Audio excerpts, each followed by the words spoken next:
म्हटलं आज नवीन वर्षाची सुरुवात छान गोडाने करूया. तर त्यासाठीच आज मस्त अशी ही छान झटपट रेसिपी तुमच्यासोबत सादर केलेली आहे. रेसिपी अगदी रुचकर आणि टेस्टी आहे बरं का. तर अशा ह्या नवीन वर्षाच्या निमित्ताने तुम्हीसुद्धा ही सादर करा. नवीन वर्ष म्हणजेच नवीन आशा, नवीन स्वप्न, नवीन सुरुवात करणे. तर जुन्या वर्षामध्ये येणारे खूप सारे चांगले वाईट अनुभव असतात. तर ह्या नवीन वर्षामध्ये आपले स्वप्न साकार करण्याचे किंवा आरोग्य जपण्याचे किंवा नवीन नवीन उपक्रम करण्याचे भरपूर जण संकल्प करतात. तर तुमचे हे संकल्प सगळ्यांचे पूर्ण होत हीच परमेश्वराचरणी प्रार्थना करते आणि नवीन वर्षाच्या तुम्हाला सगळ्यांना खूप खूप शुभेच्छा देते. तर तुम्ही आणि तुमचे परिवार ह्या वर्षी छान मस्त सुखी समृद्धी आणि आनंदी राहोत हीच इच्छा बाळगते.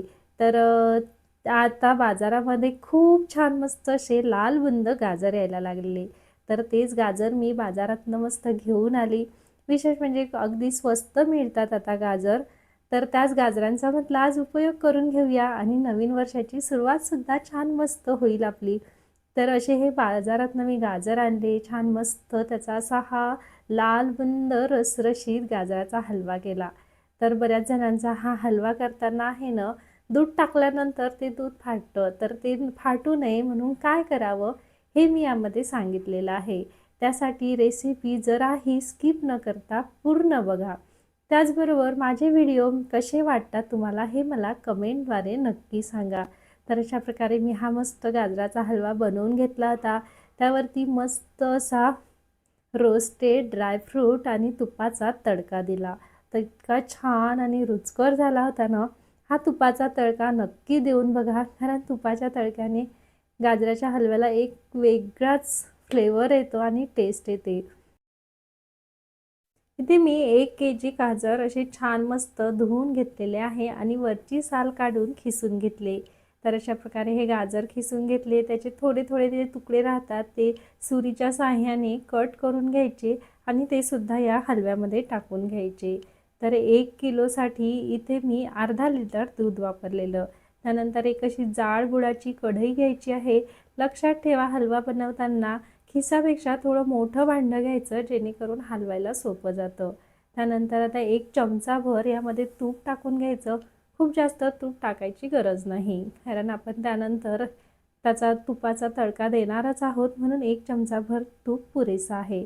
त्यानंतर आता हा गाजराचा खीस छान मस्त 1 मिनिटभर यामध्ये छान परतून घ्यायचा आहे मध्यम आचेवरती. गॅस मोठा ठेवायचा नाही. मध्यम आचेवरती 1 मिनिटभर छान मस्त आता परतून झालेला आहे. आता यामध्ये आपण अर्धा लिटर दूध टाकून घेऊया आणि ते सुद्धा छान मिक्स करून घेऊया. गॅस हा मध्यम किंवा कमीच ठेवायचा. आता हे दूध मी अर्धा लिटर उकळी आणून टाकलेलं आहे. तर लक्षात ठेवा तापवूनच दूध टाका, असं डायरेक्ट टाकू नका. त्यानंतर आता तुपामध्ये परतल्यानंतरच दूध टाकायचं, जेणेकरून हा गाजराच्या हलव्यामध्ये दूध फाटत नाही. आता ह्यामध्ये आपण साखर टाकून घ्यायची आहे. तर साखर इथे मी 1 किलो गाजरांसाठी 250 ग्रॅम साखर टाकलेली आहे. तर तुम्ही आवडीनुसार कमी जास्त घेऊ शकतात. त्यानंतर साखर टाकून आता मध्यम आचेवरती आपल्याला हे छान मस्त शिजू द्यायचं आहे. तर पूर्ण यातलं पाणी आटेल तोपर्यंत याला शिजू द्यायचं आहे आणि मध्ये मध्ये सतत याला हलवत राहायचं आहे. तर जाळबुडाचं भांडं असल्यामुळे हा खाली लागत नाही. पातळ घेतलं तर खाली लगेच चिटकतो.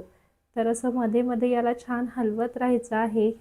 जर तुमच्याकडे साय असेल तर तुम्ही दुधाऐवजी मस्त छान सायसुद्धा टाकू शकतात. त्याने सुद्धा गाजराला खूप छान चव येते. तर बघा साधारण हा गाजराचा हलवा शिजायला 1 ते 45 मिनटं लागतात. 1 तास ते 45 मिनिट लागतातच मध्यम आचेवरती. तुम्ही हा कुकरमध्ये सुद्धा करू शकता. ती रेसिपी मी तुमच्यासोबत अगोदरच शेअर केलेली आहे. तर अशा प्रकारे बघा आता साधारण अर्धा तास झालेला आहे. त्यातलं पाणी बऱ्याच प्रमाणात आटलेलं आहे. आता एक थोडंसं आपण परत एकदा शिजवून घेऊया छान. तर आता मस्त शिजत आलेलं आहे बघा. साधारण 45 मिनटानंतर यातलं पूर्ण पाणी आटलेलं आहे आणि मस्त आपला हा गाजराचा हलवा तयार झालेला आहे. आता आपण गॅस बंद करून घेऊया आणि एका कढईमध्ये 2 चमचे तूप टाकून घेऊया. त्यामध्ये बारीक कुटलेले बदामचे तुकडे आणि काजूचे तुकडे, त्यानंतर थोडेसे मनुके यामध्ये टाकून घ्यायचे आणि हलकासा गुलाबी रंग येईल तोपर्यंत याला छान परतून घ्यायचं.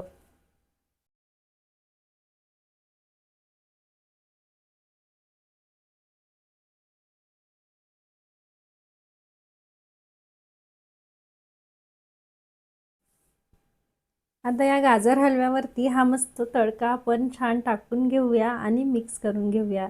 तर लक्षात ठेवा, गॅस मी बंद केलेला आहे गाजर हलव्याचा. बंद केल्यानंतर जेव्हा हलवा आपला पूर्ण आपण एका भांड्यात काढतो तेव्हा हा तडका टाकायचा आहे. तर असा मस्त आपला हा गाजराचा मस्त गोड आणि रुचकर हलवा तयार झालेला आहे. तर या वर्षाची, नवीन वर्षाची सुरुवात तुम्ही सुद्धा गोडाने करा. पुन्हा एकदा नवीन वर्षाच्या खूप खूप शुभेच्छा. चला तर मग नवीन रेसिपीसोबत पुन्हा भेटूया. तोपर्यंत खात रहा, मस्त रहा. धन्यवाद. Bye bye.